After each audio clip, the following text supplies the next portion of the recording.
নমস্কার বন্ধুরা, welcome to my channel my fortune story. আশা করছি আপনারা সবাই ভালো আছেন।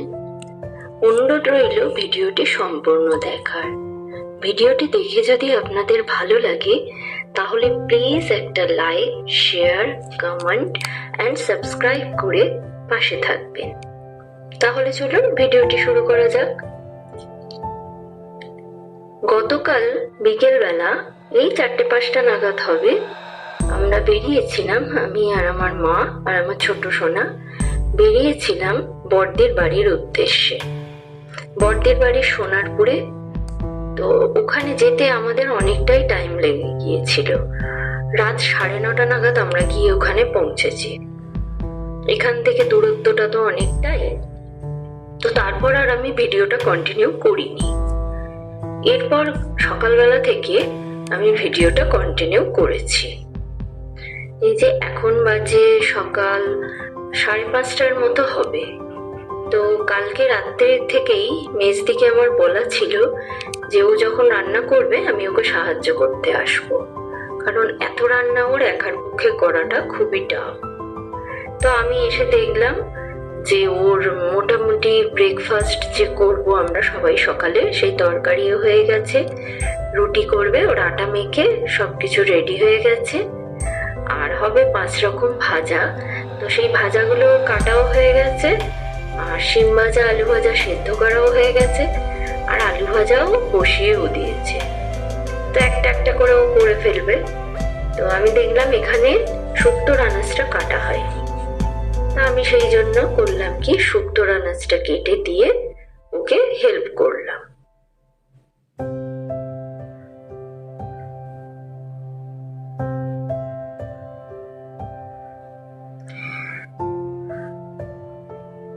শুক্তোর আনাজটা কেটে দেওয়ার পর আমি বললাম ওকে কি কি করতে হবে। ও দেখলাম নিজেই মাংস ভাত সব জোগাড় করে নিয়েছে। ভাতটা অলরেডি ফুটছে, আর মাংসর আলুও হচ্ছে ভাজা।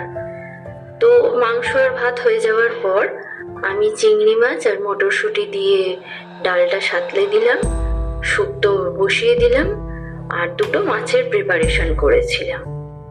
তো ওই মাছ আর শুক্তো রান্না, মাছ শুক্তোটা আর ডাল সাঁতলে মানে রান্নাটা করে আমি হাত পা ধুয়ে আর চলে গিয়েছিলাম ফুল তুলতে।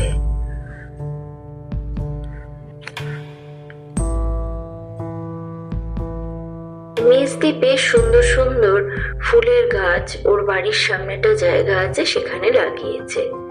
বিভিন্ন রকমের জবা ফুল গাছ, নয়নতারা আর গাঁদা ফুলটা দেখলে তো চোখ জুড়িয়ে যায়। আমি বেশ মনের আনন্দে যে ফুলগুলো ফুটেছে তুলতে শুরু করলাম। একটা কি সুন্দর দৃশ্য দেখা গেল। আমার ঝুড়ির ওপরে যে ফুলগুলো আছে তার উপর প্রজাপতি বসে আছে। আমি কত ঘোরালাম নাড়ালাম, কিন্তু ও বাবা কিছুতেই ও ওড়ে না। যতক্ষণ ফুল তুললাম ততক্ষণই ও বসেছিল।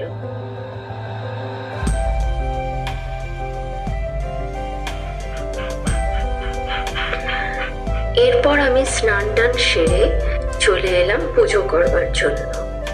এখন দেখতে পাচ্ছি এখন প্রায় 10টা 10:30 বাজে। তো দেখতে পাচ্ছি প্রচন্ড দাবদাহ বাড়ছে, বেশ গরম পড়ছে। এখানের ওয়েদারটা দেখলাম সকালবেলা বেশ ঠান্ডা ছিল, গায়ে কিছু দিতে হচ্ছিল, এমনকি সকালবেলা গায়ে হালকা কম্বলও দিতে হয়।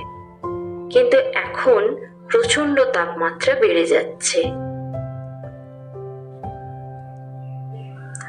আমাদের ওখানের সঙ্গে এখানের তাপমাত্রার বেশ খানিকটা তারতম্য আছে।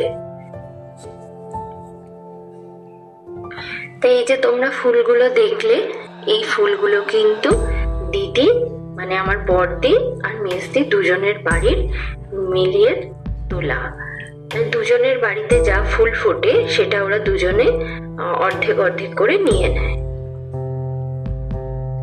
আমি গোপালের জামাটাকে চেঞ্জ করে দেব বলে জামাটা খুলিয়ে দিলাম, এবং গোপালের আসনটা দেখলাম, গোপালের না সম্পূর্ণ আসনটাই দেখলাম যে বেশ ধুলো পড়েছে। তো মেজদি একা হাতে সব করে, ওর পক্ষে তো আর রোজ রোজ করা সম্ভব নয়, এত ছেড়ে টেড়ে তো পেরে ওঠে না। তো আমি ঠিক করলাম যে ফটো টটোগুলো সরিয়ে আর ঠিকঠাক ভাবে ঝেড়ে মুছে আমি ওর ঠাকুরের আসনটা ঠিক করে দেব। ঠাকুরের আসনের পাশে দেখলাম একটা ব্রাশও রাখা আছে, তো ওই ব্রাশটা দিয়ে গোপালটাকে একটু পরিষ্কার করে দিলাম। খুব ভালো পরিষ্কার হয়নি, কিন্তু ওই যতটা পেরেছি একটু কালো ভাবটা কেটেছে, এই আর কি। বেশিক্ষণ ধরে মোছাটা করতে পারিনি, কারণ তাড়াতাড়ি করতে হতো।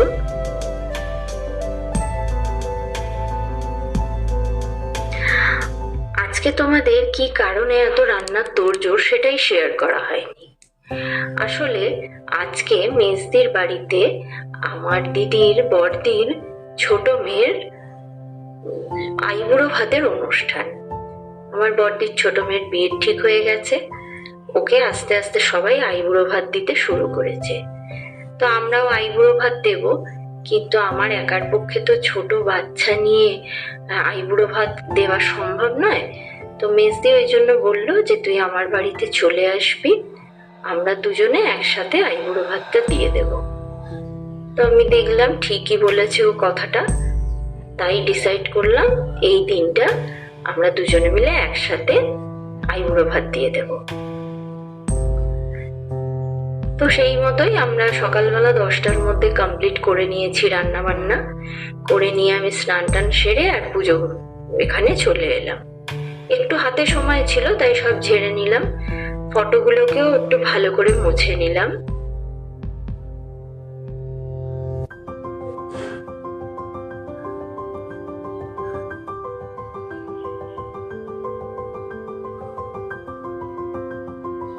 বেশ সুন্দর ক্লিন করতে, নিট অ্যান্ড ক্লিন ঠাকুরের আসন দেখতে আমার খুব ভালো লাগে।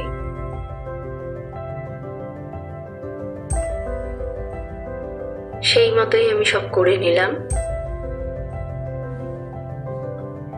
গোপালকে ড্রেসটা চেঞ্জ করিয়ে অন্য একটি ড্রেস পরিয়ে দিলাম, দিয়ে যথাস্থানে গোপালকেও আমি বসিয়ে দিলাম।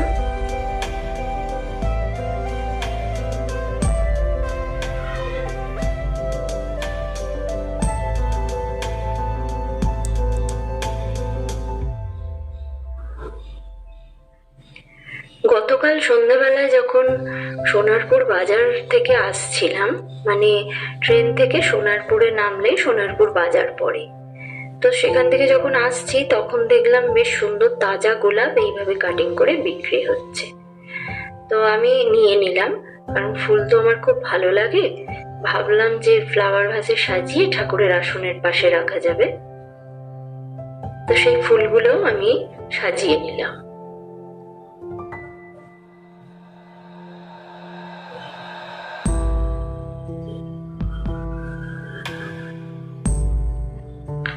এরপরে তাজা ফুল চন্দন দিয়ে পুজো করা শুরু করে দিলাম।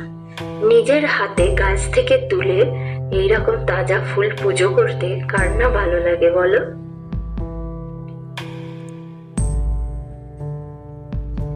একটা সুবিধা হয়েছিল যে যেহেতু আমার ছোট্ট সোনার সমস্ত দায়িত্বটাই মেজদি নিয়ে নিয়েছিল, ওকে এই টাইমটা ওকে স্নান করাবার টাইম, কিন্তু মেজদি ওর দায়িত্বটা নিয়ে নিয়েছিল বলে আমি ওকে আর দেখিনি সে ওর দিকে। তো এই সময়টা আমি ও শান্তি করে পুজোটা করতে পারছি।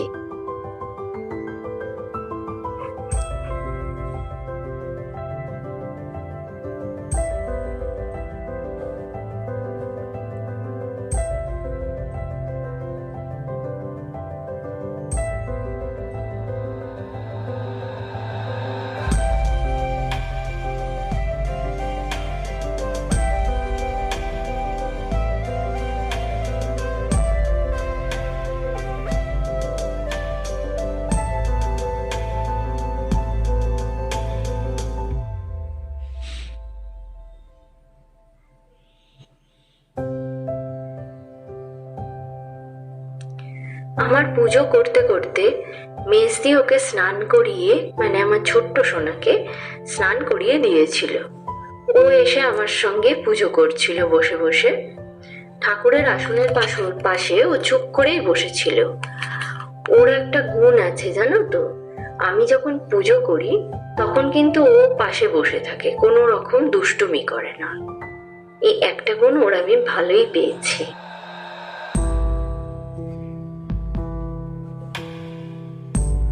পুজোর শেষে ও আবার প্রণামটাও সেরে নেয়।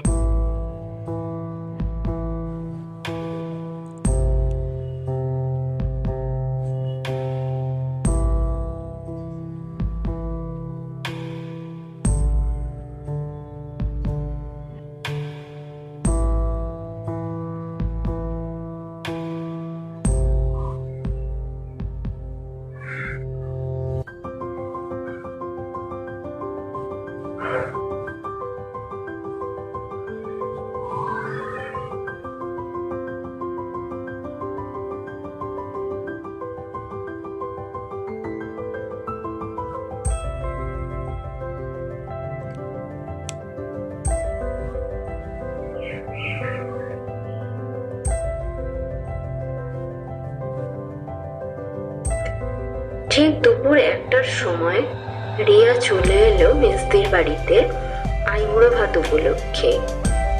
ও তাড়াতাড়ি করছিল, কারণ এখান থেকে ও লাঞ্চটা সেরে একটু বিয়ের কেনাকাটা করবার জন্য বেরোবে। তাই জন্য বললো আমি তাড়াতাড়ি লাঞ্চটাই সেরে নেব। তো প্রদীপ জ্বালিয়ে আরতি করে শুরু হলো আইবুড়ো ভাতের অনুষ্ঠান।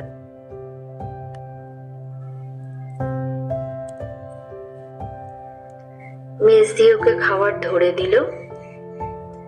মামনি তো প্রথমেই আরতি করলো, ওটা মামনির দায়িত্ব ছিল।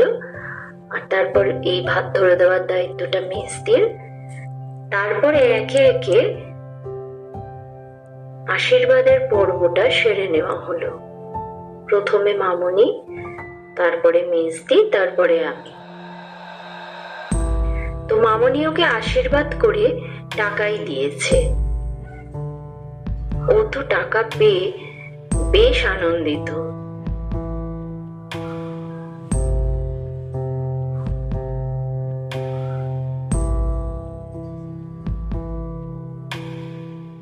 যতই আধুনিক হোক, প্রণাম করতে কিন্তু ও ভুলল না। এরপর মেজদি আশীর্বাদ করলো। আশীর্বাদ করে ওকে টাকা আর নাইটি দিল আইবুড়ো ভাত উপলক্ষে। আর সোনা বাঁধানো শাঁখাটা ওকে আগেই দিয়ে দিল, যেটা ওর বিয়েতে উপহার দেওয়ার জন্য তৈরি করেছে। কারণ ও আগে থেকে দিয়ে দিল যে বিয়ের দিন ও তো সব গুছিয়ে নিয়ে যাবে যেখানে বিয়ে হবে, তো সেখানে নিয়ে গেলে আগে থেকে দেওয়া থাকলে গুছিয়ে ও ঠিকঠাক ভাবে নিয়ে যেতে পারবে, বিয়ের দিন পড়বে তো।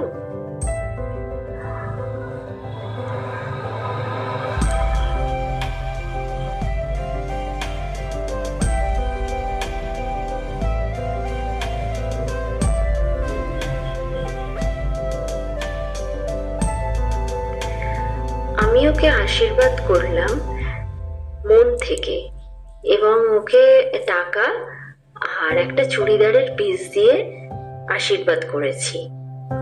আর উপহারটা ওর বিয়ের দিনেই ওকে দেব।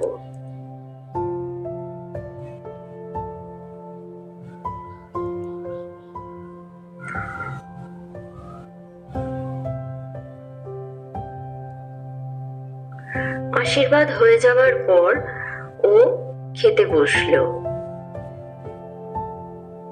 খুব তাড়াহুড়ো করছিল তো, ওই জন্য তাড়াতাড়ি বসে গেল।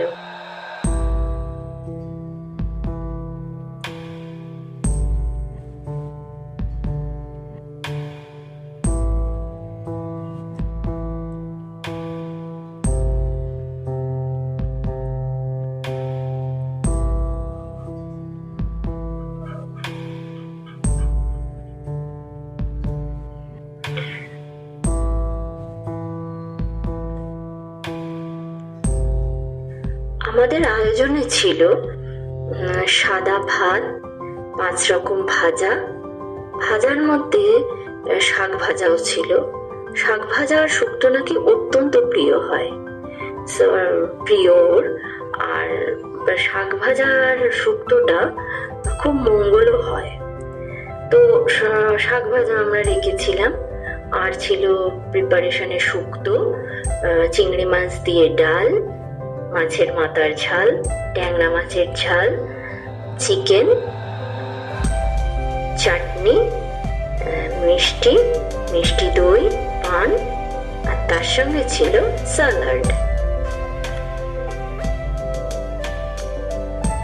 ও সব খাবারগুলো কিন্তু খেতে পারেনি, কিন্তু যেটুকুই খেয়েছে সেটুকু তৃপ্তি করে খেয়েছে।